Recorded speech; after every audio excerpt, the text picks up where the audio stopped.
my name is Dave Zaboski. I am the Chief Creative Officer for Laetro, and this is our very first session, and I'm here with Heather Crank. And Heather is she's one of our artists, our cohort of Laetro Creatives. She's done a ton of stuff on CGS, and she's got a bunch of styles, and today we're going to talk with Heather about her involvement with Laetro, with art in general, and with AI. And let me just read her bio for you so you know who we're talking about. Heather Crank is an award-winning visual artist and designer. She's equally comfortable and successful in the worlds of fine art and business. Her films have been showcased at the Guggenheim, the Supernova Animation Festival, Meow Wolf, Late Nights Denver, and RES Fest. And her clients have included firms in the tech, motion picture, music, and educational spaces. She's highly versatile and skilled. Her specialties include art direction, motion design, graphic design, and GenAI. She holds a BFA in graphic design from the California College of the Art, no slouch there, and is a recipient of the Adobe Achievement Award, as well as a Silver IDA. And so, Heather, thank you so much for joining us. Happy to have you here. Thank you, Dave. It's a lovely introduction. Well, you were pretty close to most of it, I imagine. Some of it, yeah. Yeah. Excellent. Excellent. Well, so yeah, again, thanks for joining us. And I noticed that you have a bunch of styles in CGS. AI has been something that you as a have obviously come from a little bit more traditional background, but have embraced it. And it's only been around for a very short time. Let me ask you, what was it that called you to look at this technology and embrace it the way you have? I think the first thing was that I'm just a very naturally curious person. So when I noticed it, I was kind of like, oh, what's this? And then I discovered I had a love for language. And I've listened to a podcast I did a while ago, and I actually speak to the process of liking to kind of journal before I start a project. So it was the language component. I wasn't conscious of it, but I actually really love it. So that transition from language into visual was really natural for me. I was kind of already doing it. And then also just the way that it creates imagery is so different than anything I'd experienced. It was just a lot of curiosity. Nice. So in your process, then you say that you journal. Do you have some thoughts about what it is that you want to come up with, like the feeling and things like that? Yeah, especially if client work is a little bit different, but personal work, it usually is sort of when I'm working something out, it's highly intuitive. A lot of times comes through my dreams. And it takes a little while to flesh out the full scope of what I want to do. But there's a quality, I'm sure you've experienced this too. There's a quality when an idea comes that I know I need to pay attention. And that's usually when I start journaling and fleshing out what is this feeling that is arriving that I need to pay attention to. Nice. So your process sort of starts with an imaginative feeling, Yes. and then you start to journal to kind of pull that out. And what made you decide to like you've got a lot of skills in motion graphics in the sort of technology Sure. based brushes, if we Mm-hmm. will. Mm-hmm. How do you choose whether it's going to be a more traditional or a motion capture thing or a piece of animation, or it's going to be an AI thing? What guides you towards the use of this as a tool?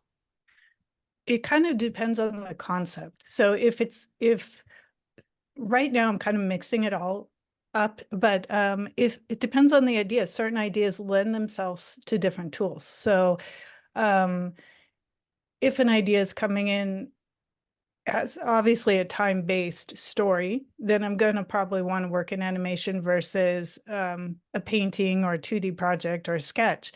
And AI, I like to use it, honestly, for its hallucinations because I find them really fascinating.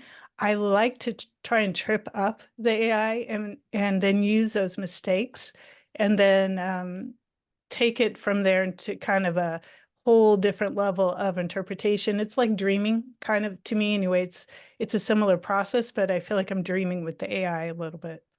Right. So you kind of use the bug as a feature. Yes, I like to mess it up. Right. Right. And we'll share some of your prompts and they can see them on your website, which is Cramanti.com, Hmm.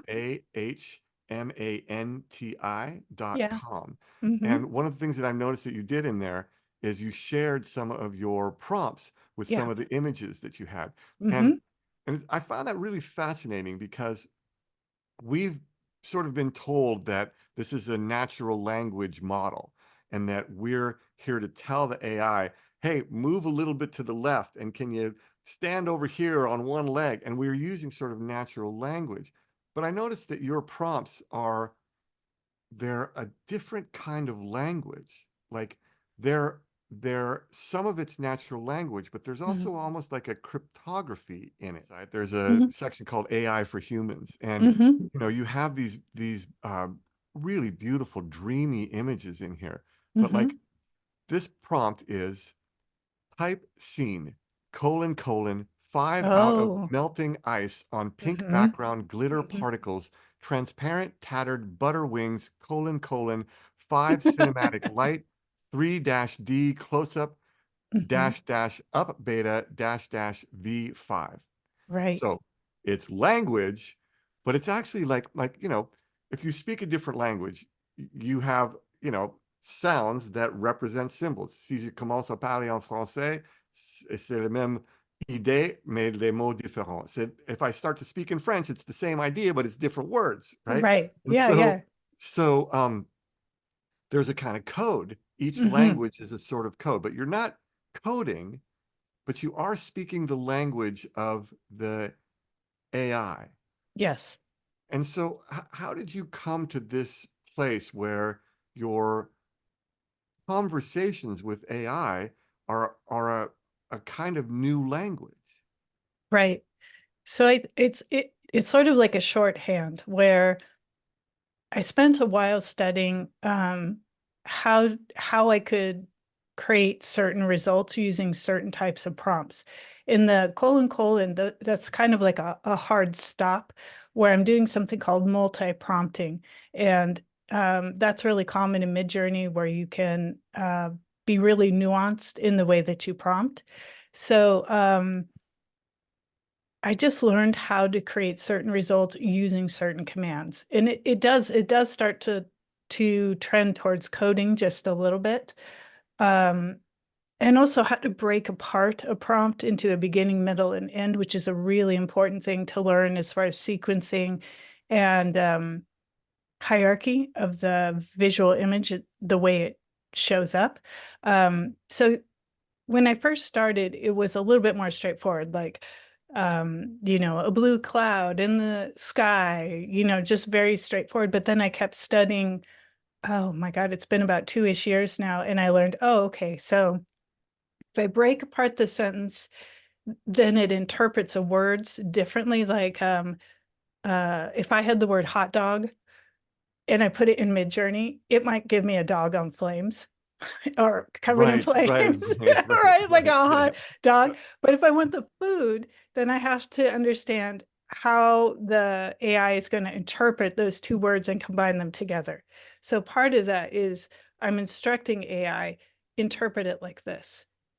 Please understand this is one word, this is two words, this is one sentence. right. Sentences Oh, do I see. not So go together. you're sort of handing it bits, and I'm Yes. noticing in your prompts that there does seem to be a distinct sort of like, here's the first bit of information Yes. I want you to know. Here's Yes. the middle piece of information, and here's Yes. the last piece of information. Yes. Nice. Exactly. So you talked about when you first started. Could you just give us like a little bit of a background in your past? Like, how did you get here? Oh. Get here to AI or get here to Oh, design I mean, or like, like what, like, yeah, tell us a little bit about what your interests or what your values were, what was important to you that guided the stream that is Heather Crank down this particular valley towards the ocean of your creativity. oh boy, that's a big question. Okay. let me just give you a quick bird's eye. So I started off in theater and dance many years ago, and I performed a lot in Seattle. And then I was your typical starving artist, so I had to get it together. um, so I decided I would leave Seattle and move to the Bay Area on a whim, and I landed a job at a company called Mulberry Neckwear as a design assistant, and discovered I love design. So a lot of the people who worked there went to CCA. So I enrolled myself and got a design degree. Um, yeah, and during design, I started in graphic design, fell in love with motion design, and then worked as a motion designer for quite a while. Um, and then about when was that writer's strike? Was that last year? Yeah, Can't remember. thereabouts. Yeah. Yeah, a So couple we years had ago. like we had the pandemic. I'm gonna flip way forward now. We had the pandemic, and work was really unstable. And then we hit the writer's strike. And so during these pockets of time where my work was really slowing down, um, I just was very curious about Mm, what is this AI thing. And I also discovered I love technology for its speed and sort of the way it allows me to do multiple things at one time.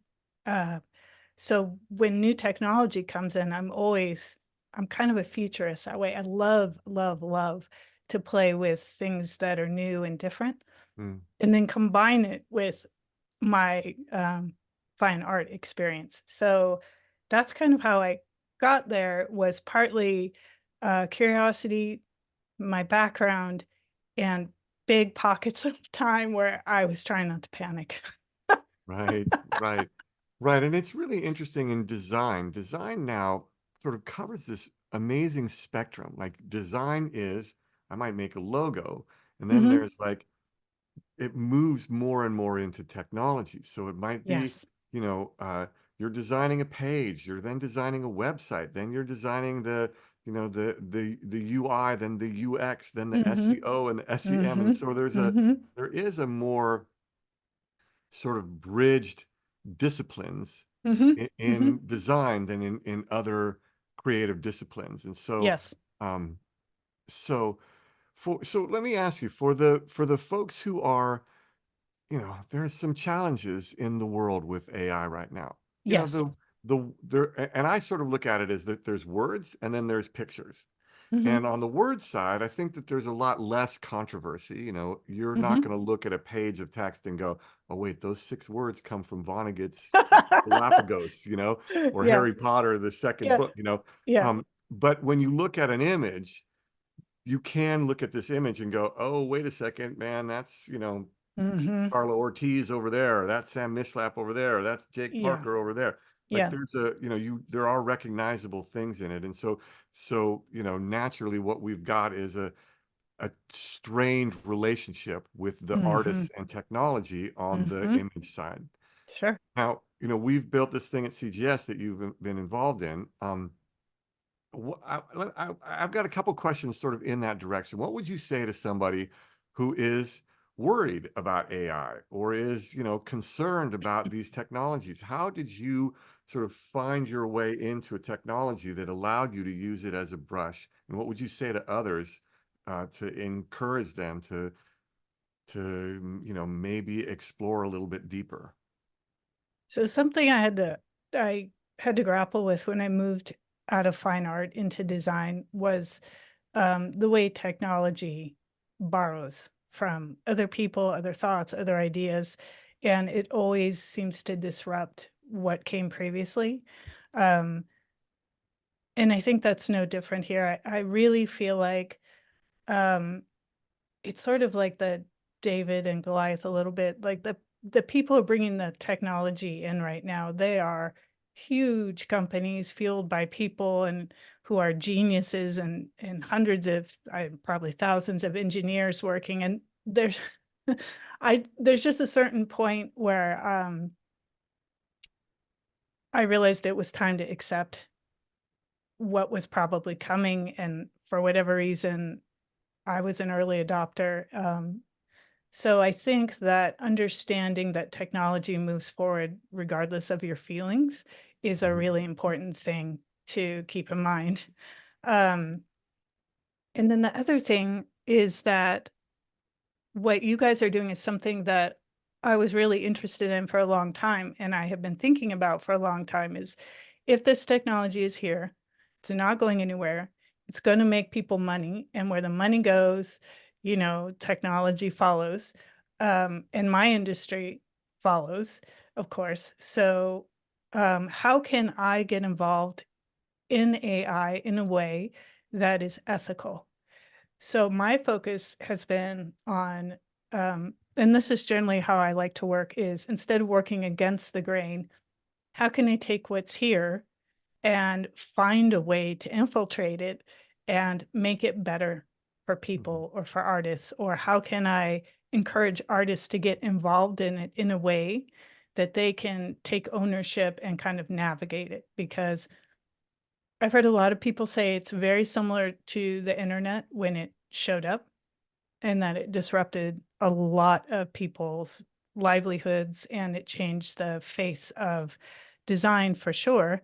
Um, and I think we're just at another pivot point.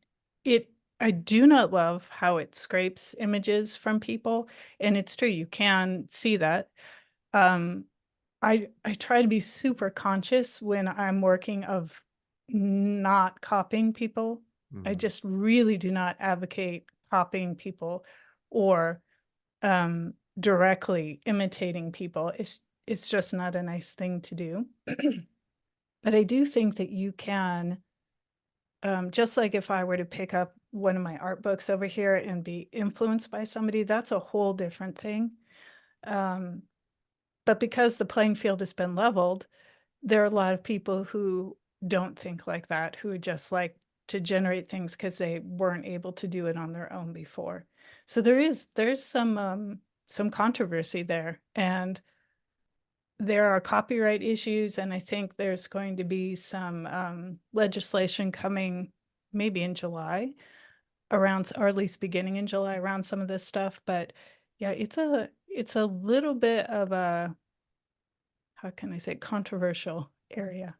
It's a little bit of a Wild West right now. Yes. Yeah. I mean, our take is we're not necessarily waiting for legislation to be able to create some guardrails around it. And I think that there have to be some credible examples in the world through Yes. corporations of what does, if not ethical, which I think that we're kind of past ethical, but Mhm. responsible. It's I sort of like like that. you can drive a Tesla or an electric vehicle and go, cool, I am out of the petroleum industry. But the battery is Yeah. like seriously, it is really hard these days to not be hypocritical about something. It's just we live Yeah. in the Western world and it's complicated. Yes. But we can, I think, commit to being as responsible as possible. And I think Mhm. that that's what we're aiming for at Lytro, this idea that we have these four C's, that the artist consents to train a model inside of our walled style store, that they're credited for it. And our aim is that that credit actually creates value, that you Mhm. actually get a Heather Crank Mhm. to, like somebody who you may not have been able to access previously just because you don't have the bandwidth to be able to service Right. all of those folks. And so then you're compensated for it at a Mhm. price that you choose Mhm. and that it's available for you to use on your own as Mhm. a collaborative tool. Mhm. And so either as a polish with a pro with the company or in your own way. And soon we're going to be able to have, um, the ability for you to access other artists. Wow. And so, and you'll have, it'll probably cost a little bit so that you actually pay those artists because that's what our commitment is. Um, but I mean, I think that there could be this really fun thing where I make a little bit of money on mine and then I use those tokens to, uh, prompt on your stuff. And then I got a mashup of your stuff and my stuff. And then there's some fun collaborations that are possible. Um, So what, to be a little self-serving, what was it that you saw in CGS that you thought was exciting? Because you have a ton of styles that you've created. Well, I love the idea of being paid to train a model. That's Mhm. wonderful. Um, I love the idea of having credit. I like the artist first mentality, which I don't think I've seen anybody else doing that yet. You guys are in the league of your own, which I love. And you also have a group of artists in your roster. So you're, how do you say that? Walking the walk. You're Yeah. not just talking about it, you're doing it.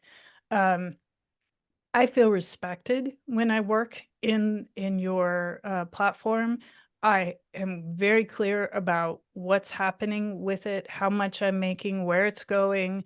I have control over how much I want to do or not, as well as what work goes out.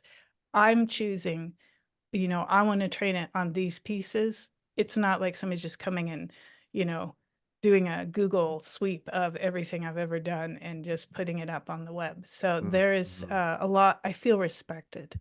Yeah. Right. That's something that I think that I appreciated also. When I trained the watercolor model that I put in there, I used watercolors from some of the children's books that I had done, but without any of the text in it. And Yeah. those are images that nobody has ever seen and Yeah. nobody ever will see. They're not in the wild at all. The published Hmm. stuff was all designed with all the words on it, but the stuff that's pure watercolors, that's mine and that nobody will ever see. And so Right. that also I felt there's something nice about the idea that I can train a model so specifically on my work that's not Yes. yet even in the wild. Yes. Yes. I've used some work that didn't get used or, it's just hanging out here that I really liked, but for whatever reason, the client didn't choose to use it. And it's nice to see it again and build on it and be able to use it instead of it's just, in the design graveyard. Right, right, right. So having had some time to spend on this, are Mhm. there some features that you think that you would like to see that we haven't included? I was talking to somebody the other day about including 3D parameter, but I think that he said that they're already adding that you're about to have a whole bunch of different types of styles, which is great. Hmm. And then I was thinking the other day about in painting, if that was a possibility, because that's a feature that is fun, but I also know there could be some conflict with the polish with the pro, and I'm not sure how that would work, but Right. So in painting, just for those out there, is basically where you can prompt, get an image, and then select a certain part of that image that you want to reprompt and keep everything else the same. Or mhm, select an image that you want to, part of the image that you want to keep the same and prompt mhm, everything else. And so mhm, it's a way to continue to refine without right, having to redo the whole image. yes, Right. Right. mhm. And I've heard others say too that like if we could add glaze and nightshade, these things that Oh, yeah, right, the that glaze and disruptors, nightshade are programs that yeah, they sort of distort the model if anybody tries to right, scrape on it. yeah. And I think that might also be interesting. We've got a roadmap um, uh, of things that we're building. Um, what do you think? How do you think you're going to continue to use this into the future? Mm. That is a really good question. Um, One thing I've been thinking about that I really would like to do is I would like to create some AI mistakes and then paint them. I want to play between hyper tech and then very hands on and kind of see what see the tension that's created from that. I also think clients now are beginning to want this kind of work more, so it's starting to show up in my client work more. And then what was the other thing I was going to say about client work? The other part, oh, with copyright starting to be resolved, and it being able to go into bigger campaigns. So production, gonna be using this more and more and more and more, comps, storyboarding, style frames. I mean, I'm starting to use it now all the time. Mm, And I think it will become more and more integrated. And then I think companies will begin to want to customize their own AIs in their own company and then partner with other people who have their own custom AIs. And I think that's probably some future trends coming. hmm. Right. So let me roll back to the first thing that you talked about, Okay. which was the sort of hybrid work between Yes. AI and so do you see that as like AI and then coming into digital painting, or actually put it on a substrate and do physical painting on it? Oh, I wanna get a canvas and paint Oh, it. wow. Because I think there's a really lovely tension that happens between technology and working with your hands. Hmm. And I'm really curious about that intersection. Um, because it lends itself so well to surrealism that when AI makes mistakes, it's sort of for me anyway, it seems like a natural influence. But I also Hmm. think the idea of something done by hand, created by a computer, is a weird juxtaposition. So I personally, I just like the idea of that. Right. So that sort of harkens back to your fine art roots. Yes, of course, that's where my mind always goes first. Right, So right. yeah, Nice. Nice. yeah, And um, so then to your sort of second point there yes, about some challenges with copyright. As it yes, stands right now, you can't copyright an AI generated image. Now, no, that's generally based on the presupposition that it was generated and there wasn't consent from the creatives. right. And so, what do you think about the idea that the creatives have consented? And how does copyright work going forward? Do you see it being resolved in some way? Yeah, I do. If artists consent and it's their work, it seems like copyright would be fine. What is that word? De minimis. It's if it's created. I attended some copyright seminars through the Mm, US Copyright Office, and they said that basically if it's not created by a human, it can't be subject to copyright. So if an artist creates it, but uses, a computer to do it, an AI to do it, it seems to me copyright shouldn't be an issue. But if the AI is creating the work and I'm just manipulating what the AI creates, then it's technically not human made. right. So then art by elephants is also not copyrightable. So there was a whole argument around this. I don't know if you saw that with the monkeys. Oh no, I didn't. I didn't. There's there's an actual article about a guy who was trying to copyright some work that was made by a monkey, and they were in court. So yes, that yeah. Was the monkey in court? No. I demand my rights. I'm gonna find the article. I'll send it to you. But yeah, that comes up. Yeah, because Mhm. they pay the elephants in peanuts. So Oh um, my God. something like that. Oh no. There's a Oh joke in there somewhere. no. Oh my I God. know that's totally bananas. Um, so I want to ask you too about the you were talking, so the sort of third thing was talking about the clients are looking for these things coming Yes. forward now. Yes. And with the copyright challenges that we Mhm. have right now, what sort of things are you seeing or imagining? You were talking about like they have their own AI. That Yes. you think it's possible that there will be like the base models will be accessible at that level? Because right now the base models are, they're hundreds of millions of Oh, dollars to very create. expensive. A- Yeah. and there is a kind of, you know, they're not perfectly ethical either. So all of Mm-mm. these other generations that are built on top, how do you feel about that idea that all these other generations are built on top of a base model? Is it possible to be responsible on top of something that's not ethical? Boy, that's a question.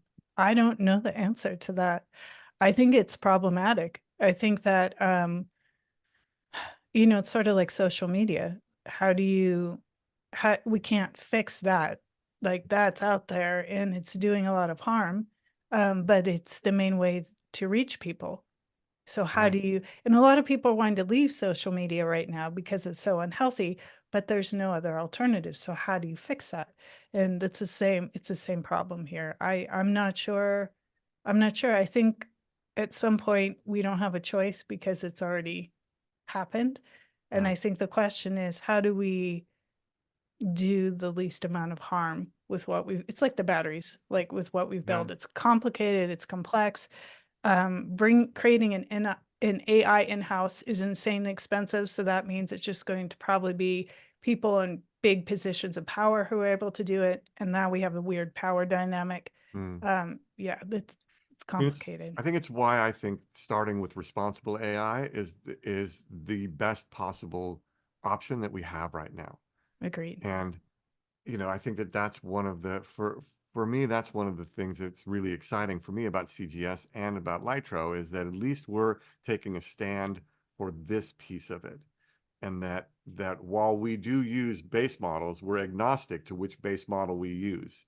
And Right. so, as Brett, our my co-founder and our CEO says, well, they stole our art, we're going to steal their base models, you know. Fair. Fair. And and steal is a term I use lightly if anybody's out there where, because we are actually paying for the base models. Right. Um, and I do think that having these sort of, I don't even know if they're guardrails, but they're just sort of um, rules, Right. Yeah. like being responsible for how we move forward. I think that uh, we're in an uphill battle, but my Hmm. take is that what's industry standard going to be, and what Right. would you like it to be? In the track that it's on right now, what industry standard is that OpenAI and Sam Altman can just take Scarlett Johansson's voice whenever they want to, Yeah. right? Yep. But I think what industry standard could be is the four C's that we have or something similar. Hmm. The idea that we are our creativity does matter, and Yes. that it is a part of the fuel that allows for this kind of miracle to happen for everybody else, and there should be um, consent and compensation and credit for it. I can't agree more, and it's gonna take more people like you, making that choice for And things you. to yeah, and the artists, like, people in positions of power, artists, if we come together to create a solution instead of a war, I think it's gonna ultimately help us a lot faster. Um, it just seems like compromise is always kind of part of the equation of being a commercial artist anyway. So I just really appreciate what you guys are doing, and I really would love to see more artists put their energy towards a solution. Right. You know what Buckminster Fuller says, don't try to Mm, break the systems that are already there. Just yes. make something better and then have people adopt that. Yes, exactly. That's it. That's it. Right. So if you could say something to the artists who are on the fence Yeah. about this, what would you say to them? Oh, I'd say, I understand the pain. I get it. I have a lot of friends who are really, really upset about what's happening. As a commercial artist, I'm not as affected, but I have friends who created their whole world around their personal artwork. And to see it show up like that after so much energy, I know it's really difficult. Um, so my question to them is, what is the next step for you?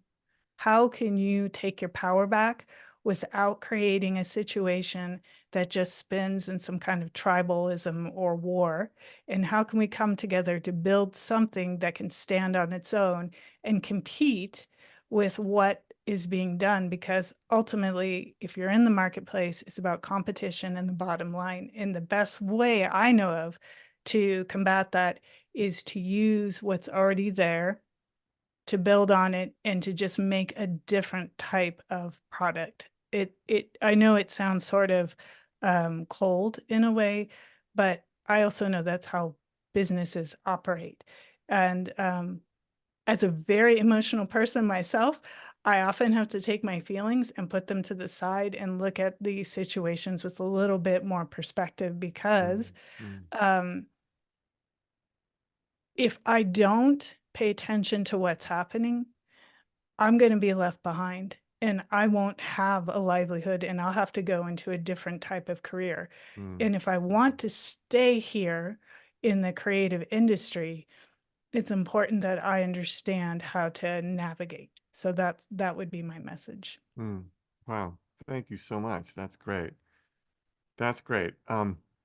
Where can we see more of your work? I mean, we can see Oh, it on your stuff on Laetro.com. You can yes. go and see CGS and see some of the stuff that you've generated. But where Hmm. else? Where else? And if somebody has some questions, I know you do classes and things like that. Yeah. Somebody has some questions about how to get better at prompting or how to find you. What give us some stuff about where we can connect directly with you.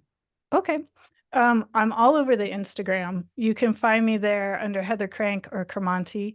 I'm And also all, oh, Cremonti, sorry. Crahanti, It's Manti. right? Yes, thank you. Like the ah Um, of I like Cremonti. exactly. You Yeah, caught that. yeah. Yes. Um, you can also book me one-on-one through the Cremonti website. You can connect to my Calendly. I can never say that word. Mhm. If you want to just speak with me one-on-one, if you're having specific issues. I do teach classes periodically. I'll announce it, usually through social media, either Instagram or, excuse me, LinkedIn. Um, and I've those are the taken main one. It's ways. great. Oh, Dave, thank you. Yeah, yeah, yeah. I learned a ton. It was really, really, really helpful. Thank you. Yeah, so you can find me there. I'm literally all over social media. The only one I'm not on as much because I'm introverted is TikTok. It's just torture for Right? You introverts. don't It want to really, dance pointing at oh things. my God, just shoot me. But I'm sort of there, but not really. So Awesome. Also, if you're in our cohort, you can find her on Slack too. If you want to direct message her straight on Slack, true. at Heather Crank. Um, yeah. So, yeah, anything else that you would like to share? No, I mean, I'm just really grateful for what you guys are doing. And I wasn't aware of you until you popped up. And I've been looking for something like this for a while. Yeah, how did So you find us? you found me. Oh, yeah. Okay. I think it was Sammy. Right, Somehow right, right, Sammy right. That's found right. me. Yeah, yeah, And yeah. I don't know how I don't know. I have no clue. That's what we call the book of the world. It's just listening to the currents and following the yeses. That's beautiful. Hmm. Well, listen, Heather, thank you so much. I really appreciate your time on this and your insights and your participation. I really think that this is not just a company, it's a movement. Mm, And I really appreciate you being a part of it because I think that your participation and the participation of others can make this movement a way that this can be industry standards so that we see the benefits that go back to artists in this time of AI. And I so love it. I really appreciate you taking the time. Thank you so much for being here with us. And best of luck with everything you do. I'm sure we'll talk soon.